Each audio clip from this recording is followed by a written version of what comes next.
Marcus Thompson walked through the busy streets of London with his 8-year-old son, Jaden, holding his small hand tightly. The summer afternoon was perfect for their father-son adventure. They had just finished visiting the Tower of London and were now heading toward Buckingham Palace.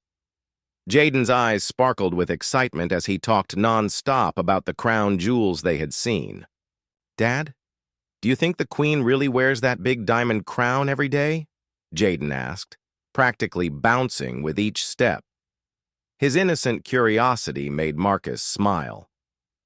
After spending 3 months deployed overseas with his Special Forces unit, these simple moments with his son meant everything to him.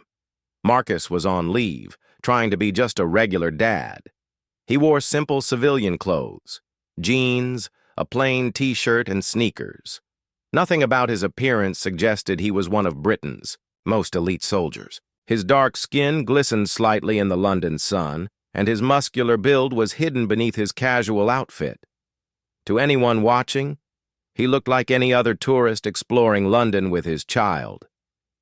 "Maybe she does, buddy," Marcus replied, ruffling Jaden's curly hair. "But I bet it gets pretty heavy after a while." As they approached the palace gates, Jaden pressed his face against the iron bars, trying to get a better look at the guards in their famous red uniforms and tall black hats. Tourist cameras clicked all around them, and the usual crowd gathered to watch the changing of the guard ceremony that would happen soon. "Those guards look so serious, Dad," Jaden whispered. "Do they ever smile?" Marcus chuckled. "They're working, son. They have to protect important people, so they need to stay focused." What Marcus didn't know was that tensions had been high at the palace recently. There had been several security alerts in the past week, and all guards were on edge. The head of security had briefed them about potential threats, making everyone more suspicious than usual.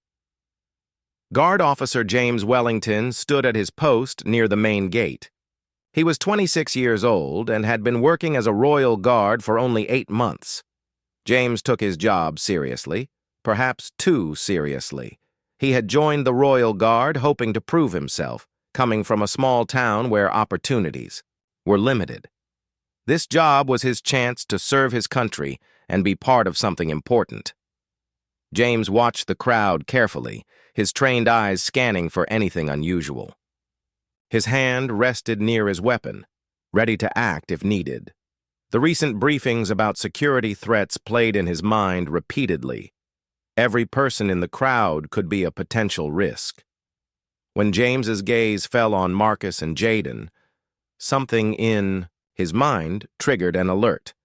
He saw a tall, muscular black man standing very close to the palace gates with a child. Marcus's military posture, even in civilian clothes, made him stand out. The way he carried himself, his alert eyes constantly scanning the area. These were habits Marcus couldn't turn off, even on vacation. James's heart rate increased. The security briefings had mentioned that threats could come from anyone, anywhere.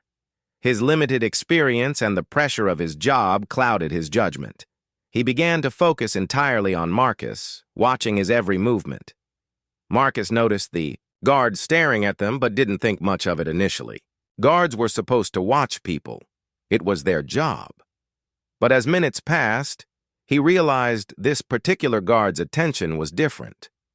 James wasn't just observing, he was studying them with suspicion. "Dad, why is that guard looking at us like that?" Jaden asked innocently, his voice carrying in the quiet moment between the crowd's chatter. Marcus felt a familiar tension in his chest. He recognized the look in James's eyes, the same look he had seen in war zones when soldiers identified a potential threat. But this time, he was the one being viewed as dangerous, simply for existing in this space with his son. The crowd around them continued taking photos and chatting excitedly about the palace, completely unaware of the tension building between Marcus and James. Other guards remained focused on their duties, but James had become fixated on what he perceived as a threat. Marcus's military instincts kicked in automatically. He began to assess the situation, noting exit routes and the positions of other guards. His body language shifted slightly, becoming more alert and ready. Unfortunately, this only confirmed James's suspicions that something was wrong. The afternoon. Sun beat down on the palace courtyard as the two men, one a dedicated father trying to give his son a memorable day, the other a young guard trying to protect his country, found themselves locked in a silent standoff that neither had intended to create. Marcus squeezed Jaden's hand gently and tried to move them away from the area, hoping to diffuse whatever was happening. But James interpreted this movement as suspicious behavior, possibly an attempt to get into a better position for some unknown purpose. The situation was escalating quickly, fueled by misunderstanding, racial prejudice, and fear. Neither man knew that their lives were about to change forever in the next few moments.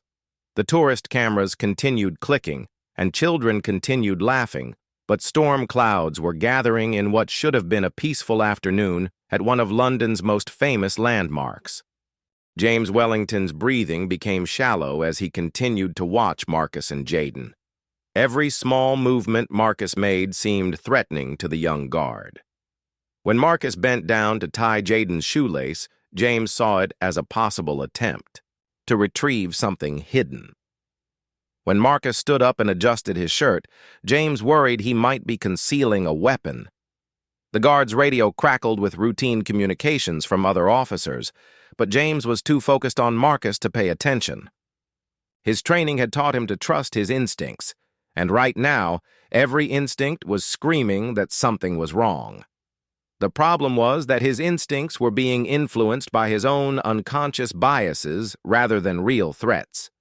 Marcus noticed that other tourists were moving freely around the area, taking pictures and chatting with guards, but the atmosphere around him and Jaden felt different. The weight of James's stare was becoming uncomfortable. As a Special Forces soldier, Marcus had developed a sixth sense for danger, and he could feel the hostility radiating from the young guard. "Daddy, can we go see the horses now?" Jaden asked, tugging on his father's hand.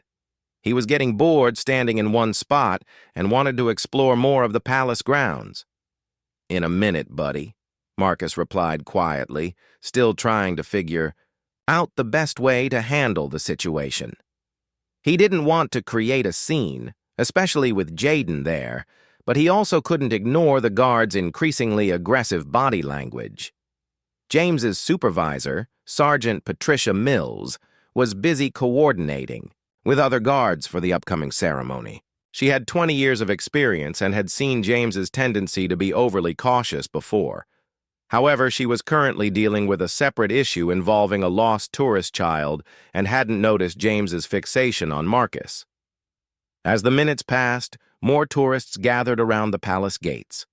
A group of school children on a field trip arrived, their excited voices filling the air. Their teacher was explaining the history of the palace while trying to keep 30 energetic kids in line. The noise and movement should have been a distraction. But James remained laser-focused on Marcus. Marcus decided to try a different approach. He walked slowly toward a different section of the fence, hoping to create some distance. This movement triggered James's worst fears. The guard interpreted it as Marcus trying to find a better position for an attack. "Stop right there!" James shouted suddenly, his voice cutting through the cheerful chatter of tourists. The words hit the crowd like a bomb. Conversations stopped, mid-sentence. Children stopped laughing. Camera clicks ceased. Everyone turned to see what was happening. Marcus felt his stomach drop as he realized the situation was about to spiral completely out of control. Jaden looked up at his father with confused, frightened eyes. "Dad, what's wrong? Why's the guard yelling?" Marcus placed a protective arm around his son's shoulders. "It's okay, Jaden. Just stay close to me." But it wasn't okay, and Marcus knew it. He could see James's hand moving toward his weapon. The T. Guard's face was flushed with adrenaline and fear. Marcus recognized the signs. James was preparing to draw his gun. "Sir, I need you to put your hands where I can see them," James commanded, his voice shaking slightly. He was trying to sound authoritative, but his inexperience showed through his nervousness.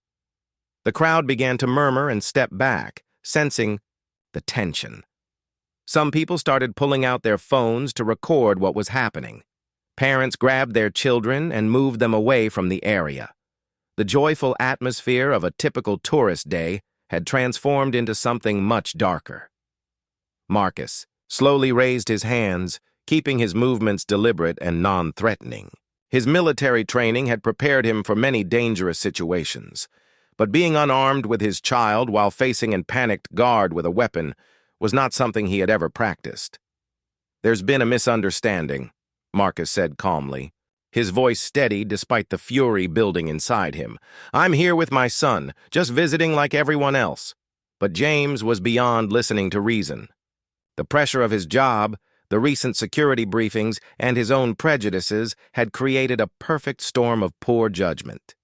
He was convinced that Marcus posed a real threat, and he was determined to stop it. "I said, put your hands up," James repeated, his voice louder now. His hand was on his weapon, though he hadn't drawn it yet. Sergeant Mills heard the commotion and quickly turned her attention to James's position. What she saw made her blood run cold. One of her newest guards was confronting an unarmed civilian, who was clearly with his child. She began moving toward them immediately, but she was too far away to intervene quickly.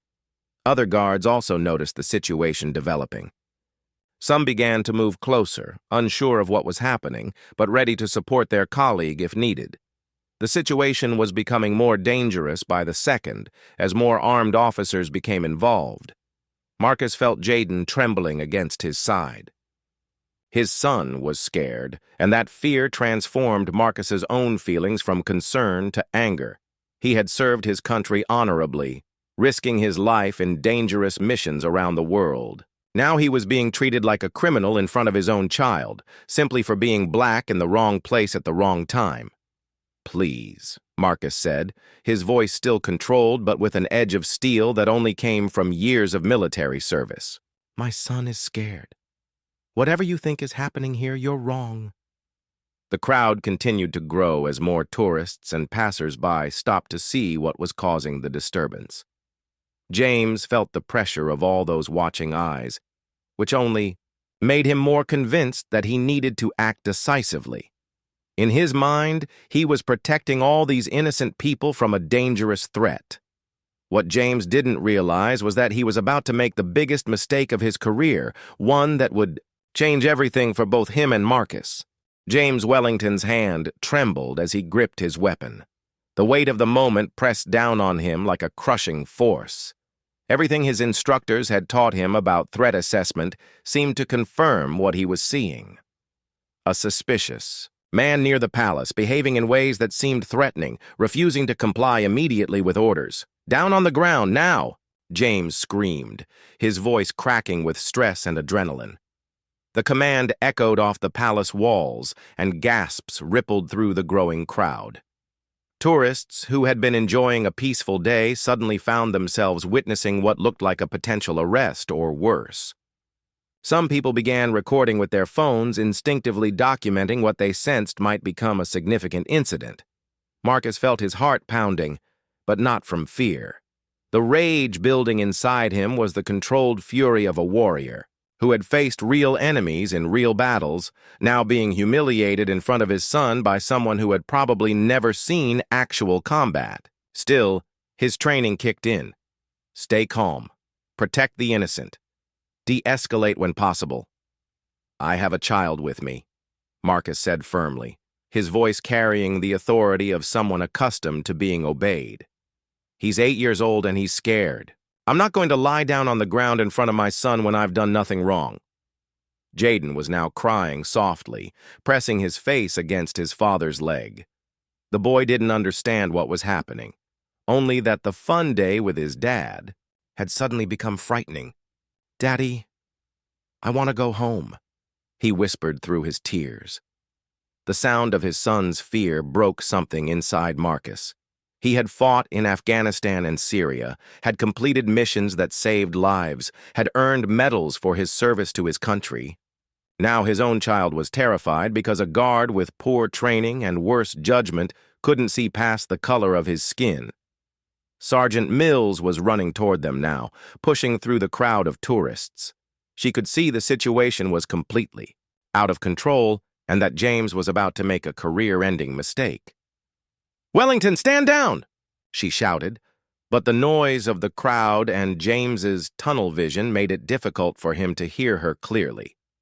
Other royal guards were also converging on the scene, but they were confused about what was happening. They could see James had drawn his weapon and was pointing it at a civilian, but they didn't know why. Some began to assume James had identified a real threat and started to position themselves to support him. Marcus noticed the other guards moving closer.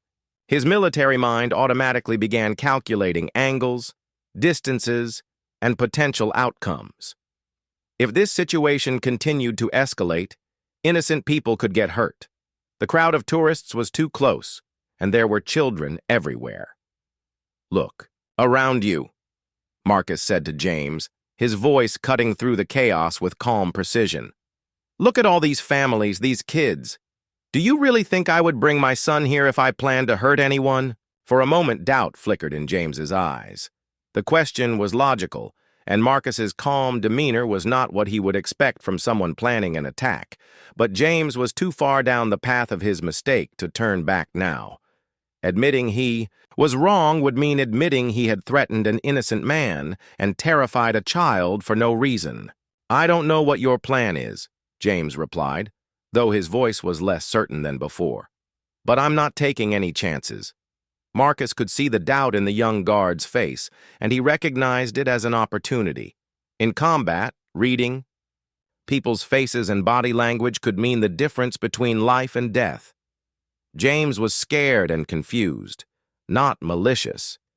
He was making a terrible mistake, but it came from ignorance and poor training rather than evil intent. "My name is Marcus Thompson," he said clearly, making sure his voice carried to the other guards and the crowd. "I live in Manchester. I serve in Her Majesty's Armed Forces. I'm here on leave, showing my son the palace where I swore an oath to, protect. You can verify all of this with a simple radio call." The information hit James like a physical blow.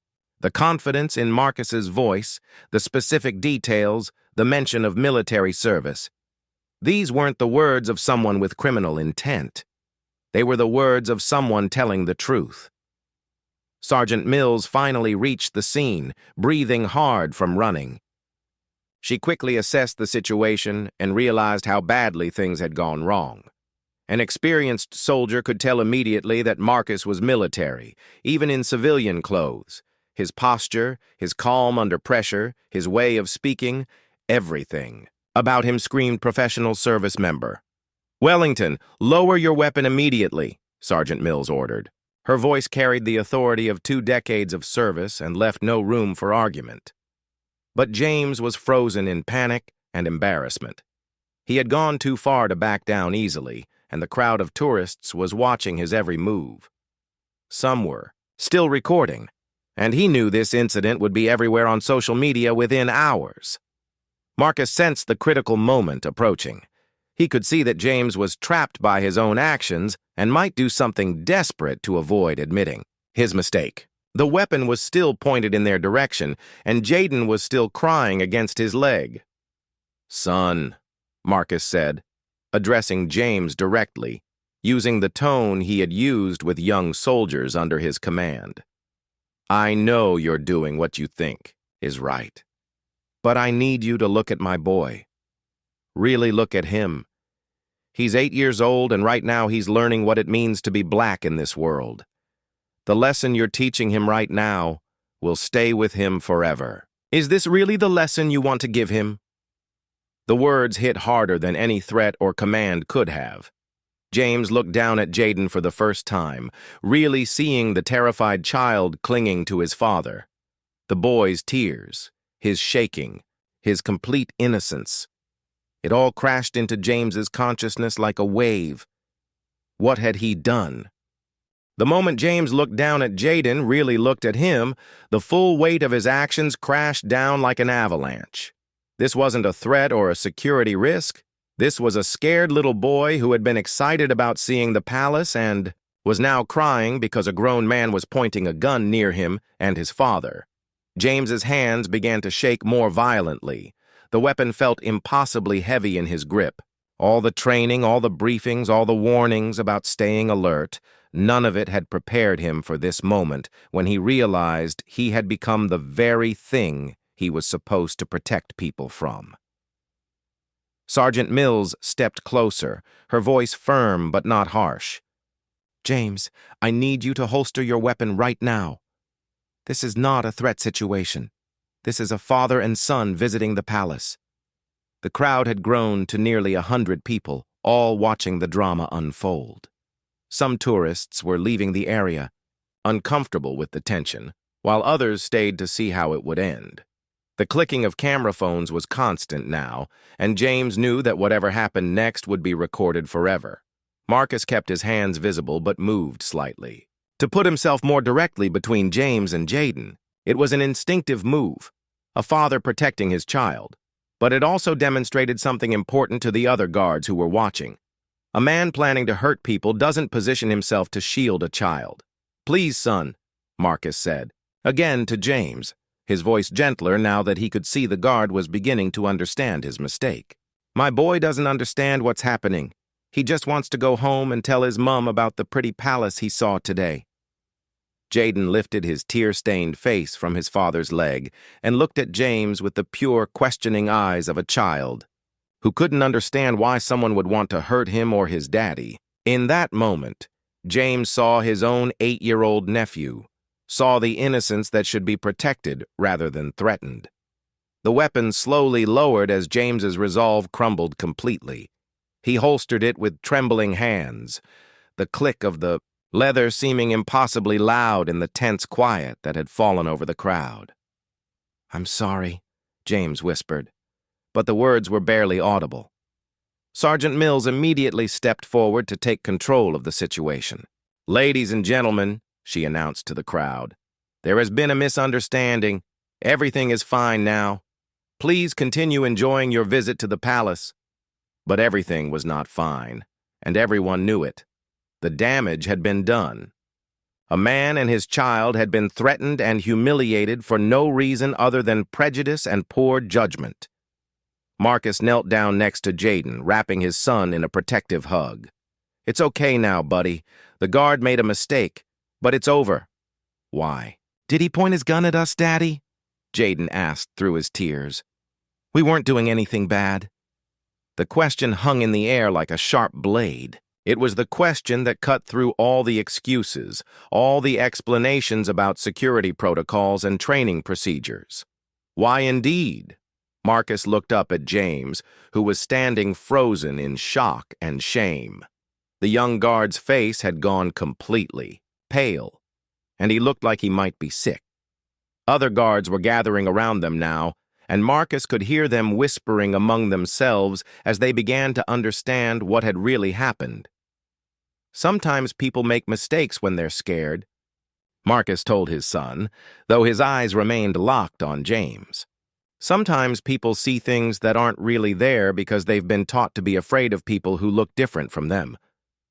The words were for Jaden, but they were meant for James, too. It wasn't an excuse. What had happened was unacceptable. But it was an explanation that an 8-year-old could understand. Sergeant Mills approached Marcus carefully. She had been in situations like this before, though not often at the palace. She knew that what happened next could determine whether this incident became a minor misunderstanding or a major international story about racism and police brutality at one of Britain's most famous landmarks. "Sir, I want to personally apologize for what just occurred," she said formally. "Officer Wellington acted incorrectly, and there will be consequences for his actions. Is there anything we can do to help you and your son right now?" Marcus stood, up slowly, Jaden still clinging to his leg. He looked around at the crowd, at the phones still recording, at the other guards who were watching nervously. Then he looked back at James, who seemed to have aged 10 years in the past 10 minutes.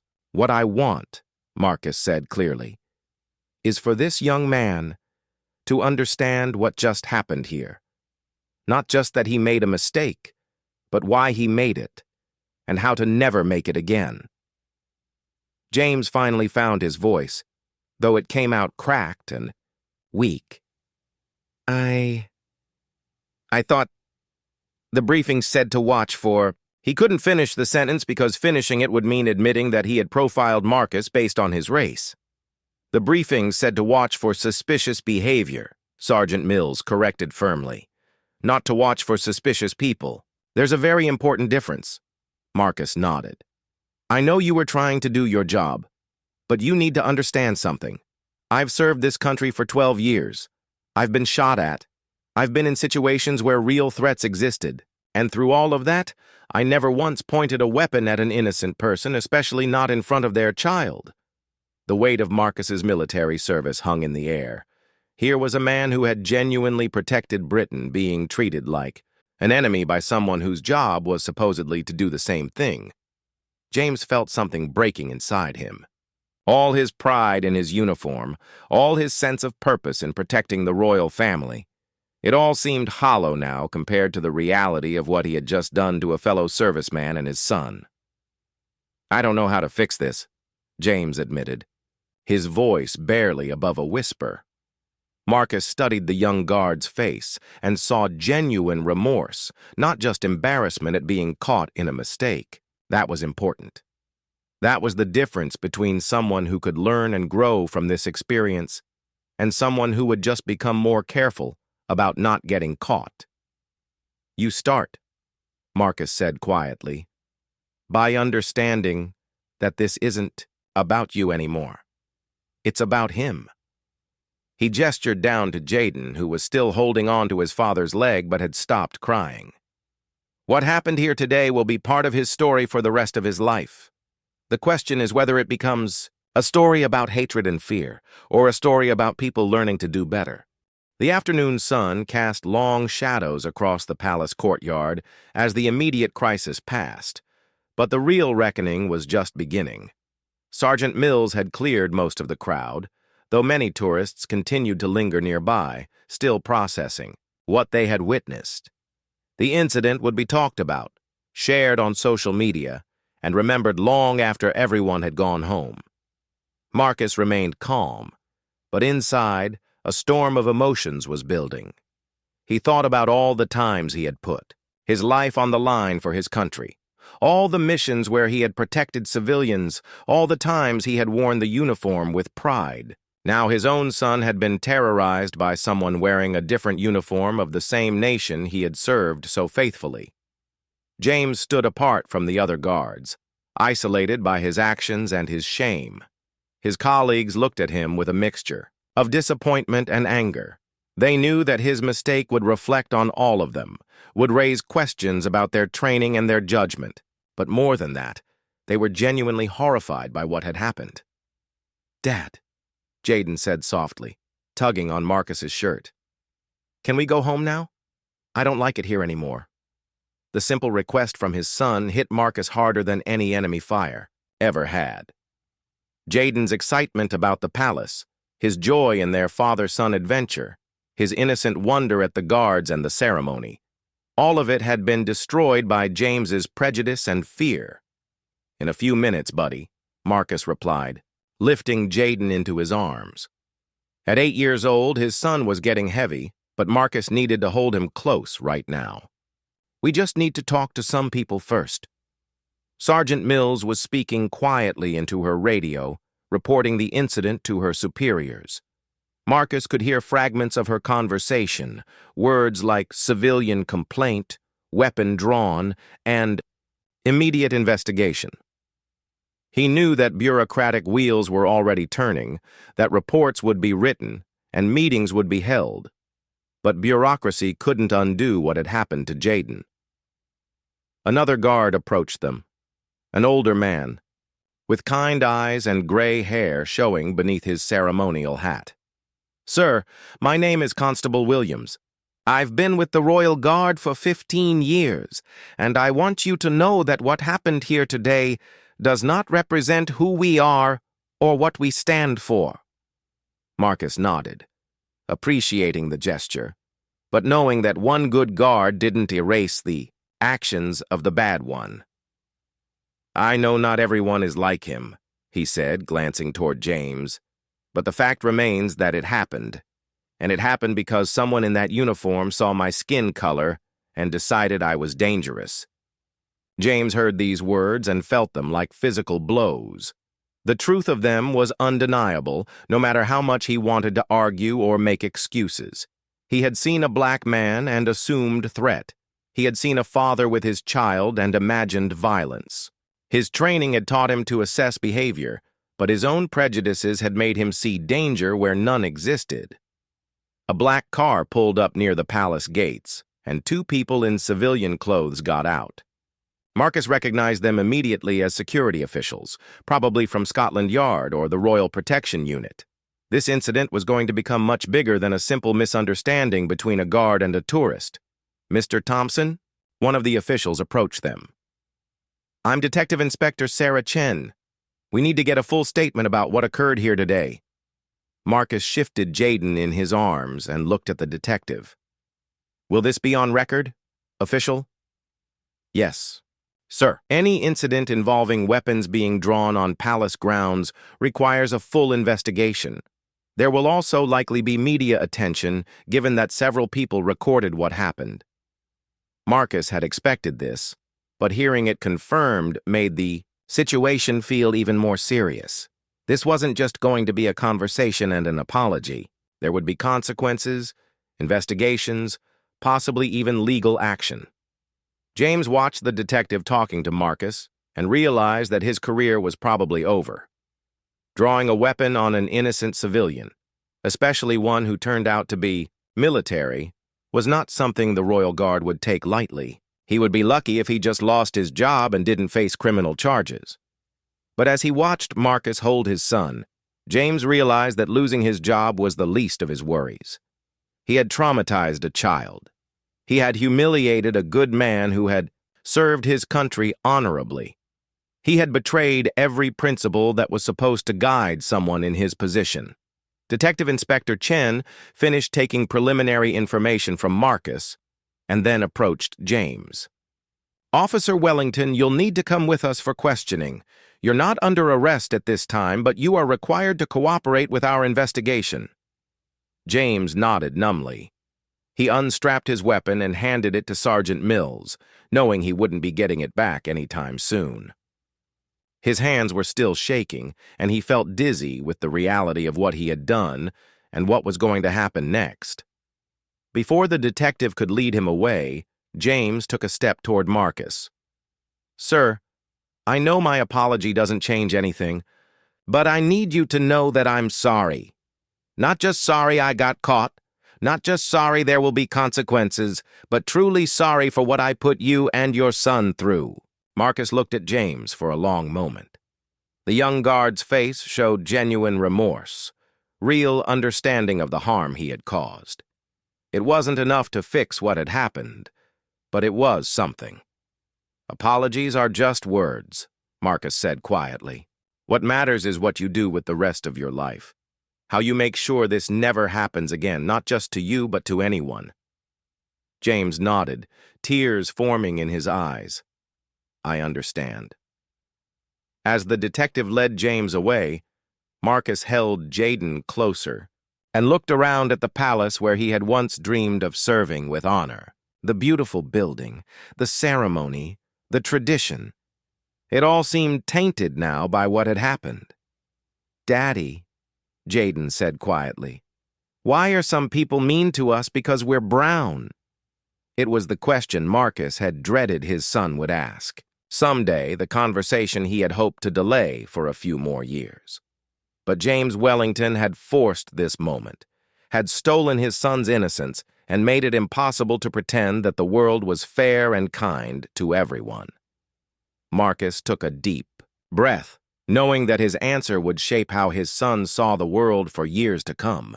3 months later, Marcus sat in his living room in Manchester, watching the evening news with his wife Sarah. The incident at Buckingham Palace had made national headlines, sparked debates in Parliament, and led to changes in Royal Guard training.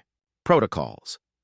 James Wellington had been dismissed from service and faced a public inquiry, but he had not been criminally charged after Marcus chose not to press charges. The investigation found significant failures in training and oversight, the news anchor was saying. New protocols will require all Royal Guards to complete enhanced cultural sensitivity training and unconscious bias workshops.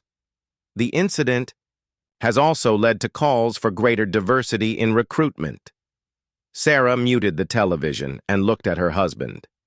Do you think it will make a difference? All these changes they're promising? Marcus considered the question carefully. Over the past 3 months, he had spoken at police academies, military training centers, and government meetings.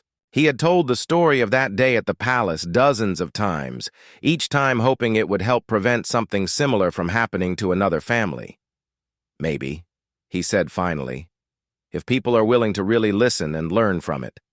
Upstairs, they could hear Jaden playing in his room, his laughter drifting down the hallway. The sound brought a smile to Marcus's face. His son had bounced back remarkably well from the incident, helped by family therapy and the natural resilience of childhood. But Marcus knew the experience had changed Jaden in ways that might not be visible for years. A letter had arrived that morning, forwarded through official channels. Marcus recognized the handwriting from the signature on the formal statements from the investigation. It was from James Wellington. Marcus had not opened it yet. Are you going to read it? Sarah asked, noticing him looking at the envelope on the coffee table. I don't know if I want to, Marcus admitted. What could he possibly say that would matter now? But curiosity eventually won out. Marcus opened the letter and began to read aloud. Dear Mr. Thompson, I know I have no right to contact you, and I understand if you don't want to hear from me. But I needed you to know what has happened since that day at the palace. I lost my job, as you know, but that was just the beginning of losing everything I thought I knew about myself. Marcus paused, looking at Sarah. She nodded for him to continue. I have been in therapy, trying to understand how I became someone who could do what I did to you and Jaden. I have learned about unconscious bias, about the way fear and prejudice can blind us to reality. I have studied the history of racism in policing and military service. I have read about men like you who served their country with honor, only to be treated as threats by the very institutions they protected. The letter went on for several pages. James wrote about losing friends, about his family's disappointment, about the shame that followed him everywhere. But more importantly, he wrote about the work he was doing to educate himself and others. I am now working with an organization that provides bias training to law enforcement and security personnel. I tell them about what happened that day, about how my prejudice nearly created a tragedy. It is the hardest thing I have ever done, admitting my failures in front of strangers, but it is also the most important work I have ever done. Marcus found himself surprisingly moved by the letter's honesty and the concrete steps James was taking to make amends. This wasn't just empty words of regret. It was evidence of real change. I know that my actions cannot be undone, and I do not expect forgiveness. But I wanted you to know that your son's tears that day changed me forever. When I saw how scared he was, I finally understood the real cost of prejudice. It is not just about policies or statistics. It is about children learning to fear the very people who are supposed to protect them. The letter concluded with information about a scholarship James had established in Jaden's name, funded by his savings and aimed at helping children from minority communities visit historical sites and learn about their heritage without fear. Marcus set the letter down and was quiet for a long moment. Sarah waited, knowing her husband needed time to process what he had read. He gets it, Marcus said finally. Really gets it. Not just that he made a mistake, but why it happened and what it means. A few weeks later, Marcus received an unexpected phone call. It was from Detective Inspector Chen, who had handled the investigation. Mr. Thompson, I have an unusual request. James Wellington has been invited to speak at a major conference on police reform. He specifically asked if you would be willing to appear with him, not to forgive him publicly, but to share your perspective on what happened and what needs to change. Marcus's first instinct was to refuse. He had already spent months telling his story, and he wasn't sure he wanted to share a stage with the man who had traumatized his son. But something about the request made him pause. What exactly would this involve? He asked. It would be a panel discussion about implicit bias in law enforcement. You would each tell your side of what happened, then discuss what you've learned since then. The audience would be police chiefs, training instructors, and government officials from across Europe. That evening, Marcus discussed it with Sarah and, in an age-appropriate way, with Jaden. His son, now 9 years old and more, mature after his experience, surprised them both. "I think you should do it, Dad," Jaden said seriously. "Maybe if more people hear what happened, other kids won't have to be scared like I was." The wisdom in his son's words convinced Marcus. 2 months later, he found himself sitting on a stage in London, looking out at an audience of several hundred law enforcement professionals. Next to him sat James Wellington, looking nervous but determined. When it was James's turn to speak, he began with the words that had become his standard opening. "3 months ago, I was a royal guard who thought he was protecting people. Instead, I became the thing that people needed protection from." He told the story honestly, holding nothing back about his prejudices and failures. When he finished, the room was completely silent. Then Marcus spoke. He talked about service and sacrifice, about the irony of being seen as a threat while wearing civilian clothes after years of wearing a uniform in service to his country. He spoke about his son's innocence being stolen and the long work of rebuilding trust. But most importantly, he talked about the possibility of change.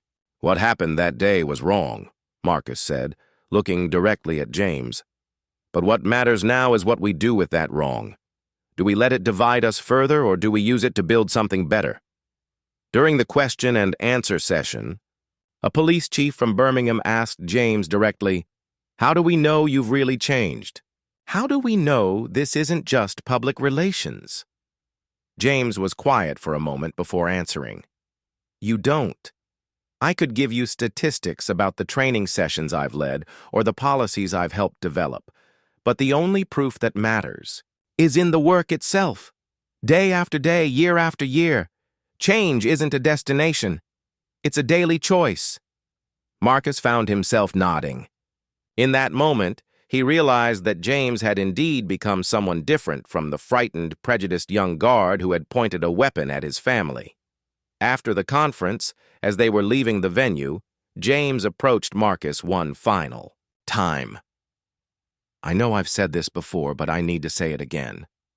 Thank you for giving me the chance to do better. Not everyone would have." Marcus studied the young man's face. The arrogance and fear that had defined their first encounter were gone, replaced by humility and genuine understanding. "Don't thank me," Marcus said. "Thank my son. His tears that day taught you something that all the training in the world couldn't. Remember that lesson, and make sure others learn it too."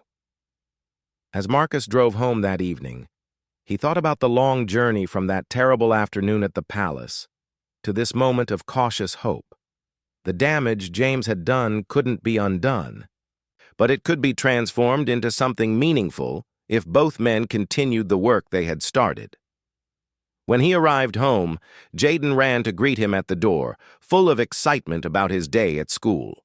Looking at his son's bright, confident smile, Marcus realized that while the incident at the palace would always be part of their story, it no longer had to define it. Sometimes the most important lessons come from the worst moments, and sometimes the people who hurt us the most can become the ones who help us heal, not through forgiveness, but through the hard work of genuine change. The royal guard had pointed his gun at a black man's son, but he had no idea he was facing a special forces soldier. More importantly, he had no idea he was about to learn the most important lesson of his life. That real strength comes not from the power to intimidate, but from the courage to admit when you're wrong and the determination to become better.